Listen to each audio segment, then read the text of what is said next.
Coach Corey Wayne, and this is my video coaching newsletter. And the topic of today's newsletter is going to be the illusion of strength. Well, I've got an email here from a guy who says he's been following me for a while, and he shares an email that tells the story of he was dating this girl. I guess after about 3 months, they agreed to be exclusive, and so he got pretty cocky, pretty full of himself, and basically got run over. I think he says it's like getting hit by a dump truck. So something happened between the two of them, and he completely came unglued. And it's obvious he was maintaining this illusion of self-control, of strength.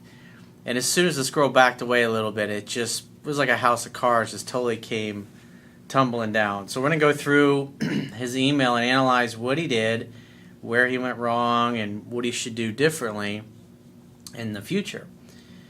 So I got a quote that I wrote, and then the quote says, "Impatient never commands success. It's always better to take a deep breath and take a step back when you are under pressure or feel under pressure to do something or make a rash decision without gathering all of the facts first. This is especially true when it comes to negotiation. It's better to walk away from a bad deal and never look back than to bluff that you are walking away only to turn around in a moment of desperation and reveal your weaker position. When you care more about what you want than the other party to a negotiation does, and you show this, you will lose all power and leverage to get the best deal for yourself and the terms you desire." You may have heard me say many times, you don't get what you deserve in life, only what you negotiate. And the bottom line is, all of life is a negotiation. Even if you're just trying to figure out between you and your friends where you all are going to go eat lunch or dinner together. It's all a matter of negotiation, getting a win-win deal for everybody. But more often than not, people that are, when it comes especially their intimate relationships, when they really like somebody, they place too high of a value on being with that person when it means that they have to do things and compromise their values to continue having that person in their life. So he says, "Hey Corey, I've been a big fan of yours for some time. I've been using all the techniques you have been preaching about, and I thought I was having success, then boom. You have to read the book 10 to 15 times. There are no shortcuts. There is no way you can substitute watching a few videos here and there and cherry picking information and hope to be successful. My book teaches pickup skills, dating skills, relationship skills, and quality of life skills. And you need to know all of those and how they interact with one another in the different phases." Countless times, time again, especially when I talk to guys, they're not very successful with women, or they're trying to get laid, or how to pick up girls, and they get out, they start picking up girls, they start getting laid, and they're like, I don't need all that relationship bullshit. And they just completely neglect it. And it's not until 3, 6 months, a year later, to where they're in panic mode and their things aren't going well, and it's because they didn't learn the relationship piece of things. So they figured, hey, I'm getting laid, everything's great, I don't need to listen to what Corey says. Then they suffer unnecessarily. And I would have to say, I suspect that more than likely part of this guy's problem is he doesn't know the book backwards and forwards. It sounds like another guy just watching the videos. And again, the videos are based on the premise that you already know the basics that are in the book. The videos are meant to help you fine-tune and tweak your approach. But if you're just leaving out the playbook, the coaching manual, so to speak, it's just a matter of time before you fuck up, and it hurts. It hurts when you get rejected. And I'm trying to help you avoid having to go through that unnecessarily, but some guys, they don't listen. You can lead a horse to water, but you can't make it drink. It was like a big pickup truck hit me in the face. I was dating this girl for 3 months, and we finally decided to become exclusive. Well, if you knew the book, you would know that if you were doing things right, then she would have been the one to bring that up, and she would have made you her boyfriend. But the fact you say, we finally decided to become exclusive, I'm thinking maybe you were the one that was driving that. Your idea. Plus it took 3 months. If you knew the book backwards and forwards, you said you've been following me for a while. If you've been following me for a while, I assume it's more than a few weeks. And you dated this girl for 3 months, so obviously some period of time before you started dating her, you were following my work, so I'm saying at the very least, you're probably 5 to 6 months you've been paying attention to me. And after, because I've already read this email once before I'm doing it on camera, I mean, you don't seem like a guy that read the book 10 to 15 times. And it's like little things here and there that you don't think are a big deal or that you think are innocuous, they make a massive difference when you're dating and when you're in a relationship. And if you follow what I teach in my book, textbook, the woman usually by week 7 will be in love, and that's when she brings up the exclusivity talk. 7 weeks, you're talking almost 2 months in. So it was 3 months in before they became exclusive. So that then and there, that tells me a lot about this particular situation. The guy's probably thinking, hey, I'm getting laid, this is great, things are working like he talks about in his videos, but again, you didn't learn the book because you thought you were different. Oh, I don't need to read that fucking thing. Oh, it's boring, I don't want to, For those of you who haven't read the book, go to my website. Underneath the email sign-up box, there's an image of my book. You can either go to the iBook store, the Kindle store, or download, get a paperback version of it as well. Go get it and learn the fundamentals.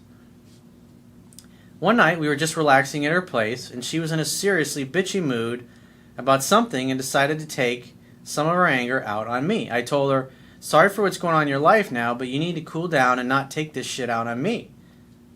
That sounds good. Of course, there was a lot of tension still in the room, so I decided to leave and head home.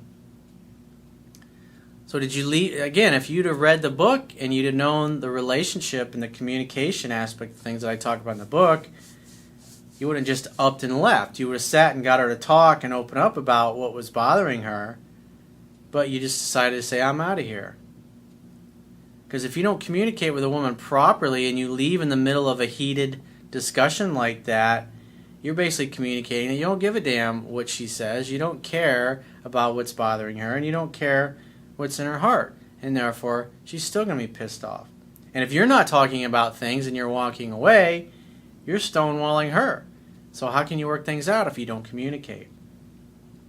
Again, these are like the little things that guys think, I don't need that shit. I'm getting laid, I'm getting the pussy. She's my girlfriend, I don't need this relationship stuff.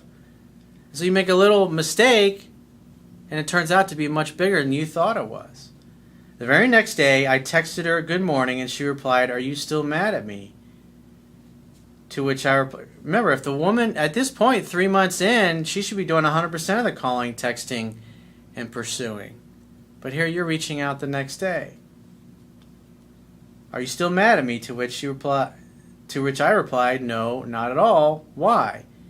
An hour later, she replied with, I can tell. So she waited an hour to contact him. I didn't respond at that instance, and after a while, I knew she had a busy day, so I told her I was heading out and for her to have a great day and night with her friends.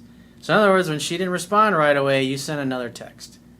These little things, man. This is you think it may not be a big deal, but that's when a woman can tell that she's got you. That's when she could tell that you're way more into her and you care way more than you let on than she cares about you or that she's into you. And the bottom line is if a woman thinks you're more invested in being with her than she is with you, usually it causes her to back away and test. And you can already see the signs of what's coming, what this guy's about to do. Because he acts like he doesn't care and he leaves, he doesn't really resolve anything. And he's acting inauthentic and a little phony, never really communicated or resolved things. Oh, everything's just fine. Women can tell when you're still pissed off. You're not fooling anybody. It's comical that guys think that they can get away with it. Women know they can fucking read you like a book, man. They're emotionally connected, man. It's like they have a sixth sense. It's just, they're dialed in. So if you think you're fooling her when you go, oh, everything's great, think again. She didn't respond at all for the entire day or night. So now he sent 2 texts. She hasn't responded. And then he says, then, just like any typical guy hasn't read the book 10 to 15 times. It's not just that you read the book 10 to 15 times to learn the information. It's so you can learn it and apply it when you're dating other women. Because like I said, you don't know when you're going to meet that next great love of your life. And if you're just casually dating, this is when you want to perfect your skills. But you don't bother learning half the stuff in there because you think it's not important and it doesn't apply to you. and then you get yourself into this kind of situation, which is totally avoidable. I fucking freaked out and sent my wimpy, stupid text like, "Why are you ignoring me?" And, "I didn't do anything to deserve this shit. Let me know what's going on." So he's Mr. Cool for 3 months, and then he just totally fucking unravels. That's what happens when you don't know the book. You don't know the knowledge backwards and forwards. You're going to be in a fearful state instead of a peaceful and relaxed state. After just taking a breather and remembering your training, I knew right there that she was giving me the silent treatment. She even blocked me on Facebook. Things obviously were not as rosy as he let on. After 2 days of no contact, I decided, it's like, no contact is not a technique. I went no contact for a week and then I reached out. No contact means you walk away and you never look back. That's what that means. It means you hit the ball over the net and you wait for the other person to respond. So you sent her 3 or 4 texts and she ignored all of them and she blocked you on Facebook on top of that. And then you went 2 days of no contact, thinking you're using a technique on her instead of things being instinctual. I told her that I knew we were no longer talking, and I apologized for being a needy and insecure jackass. Again, more making yourself look weak. I told her I still love and care for her, and if she wanted to see me on a romantic level, to keep me in mind. Sounds like he's trying to play it cool, act like I don't care. She knows you care, and she knows it's driving you nuts. How? You blew her phone up, and you waited 2 whole days, and now you're blowing it up again with another pussy text. I was starting my walk-away approach and never looking back.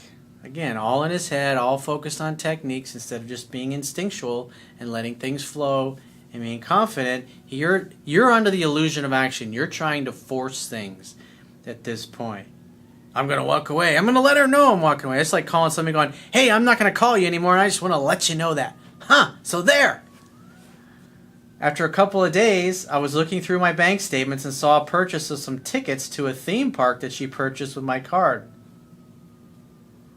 Shopping spree on your card. Not good.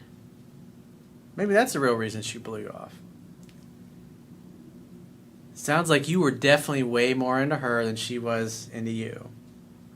And you try to make yourself look a little tougher and cooler than you were in the beginning, but it's like when I look through this stuff, it's like I've read thousands and thousands of emails over the years. I've coached thousands and thousands of men and women all over the world on every continent. So I know this shit like the back of my hand.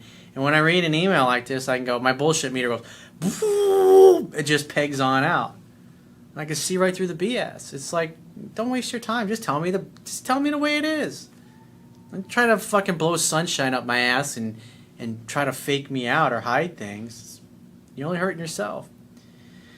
Of course, I took the necessary steps to get my money back, but damn, what a self-centered bitch move that was. My question is, because I did have strong and caring feelings for her, even after the stupid stunt she pulled, what are the next steps for me to completely let her go out of mind and heart forever? You've been following me for some time and you're asking me that question. So, what you should be doing is reading the book 10 to 15 times and following the instructions that I gave you when you first found out about my work. Unless, of course, you enjoyed this so much and you want it to happen all over again. Which, hey, it's your life, man. If you want to suffer, then, when you get tired of it, then you open the book up. But read the book 10 to... I mean, this girl's got no integrity. She took your credit card. It's like... She's out. I wouldn't even be around that girl. I wouldn't even have her as a fuck buddy. You think about it. She comes over, steals your credit card thing again. I don't think so. She's out. I wouldn't. She's no fuck buddy. She's nothing. She's out of your life forever. And the best medicine for that is to get back up on the horse and start trying. Ask out 100 different women over the next 30 days. You have to practice the things that are in my book. It's like what Confucius said. Success depends upon prior preparation. And without said preparation, there is sure to be failure. And so you didn't prepare yourself properly. And you didn't know what to look for because you didn't know the book very well. And this girl probably never should have gotten more than a few weeks in with you. But instead, we decided to be exclusive, you should have never been exclusive with a woman like this. You should have been able to spot these undesirable traits right away, but it sounds like towards the end, you were a total sucker, and she knew she had no respect for you, and she pretty much did whatever the fuck she wanted. Why? Because there's no consequences. You trained her to be this way, dude. So read the book, ask out 100 different women over the next 30 days, and get out there and apply these things. Even if you're not head over heels with the woman you're on a date with and you know you're not interested in dating her, you got to become proficient at what's in there, because you get yourself into a situation like this, you're in love with a girl, it's 1,000 times harder to do the right thing, especially when you haven't practiced it or rehearsed it as much. And that's the problem. Repetition is the mother of skill, and you just didn't have enough time and repetition in, and that's why you got totally fucking blindsided there, dude. So if you'd like to get my help personally, the quickest way is to book a paid phone, Skype, or email coaching session. You can choose any of those options by going to my website, clicking the products tab at the top of your screen, and just follow the instructions for booking whichever option works best for you. And I will talk to you soon.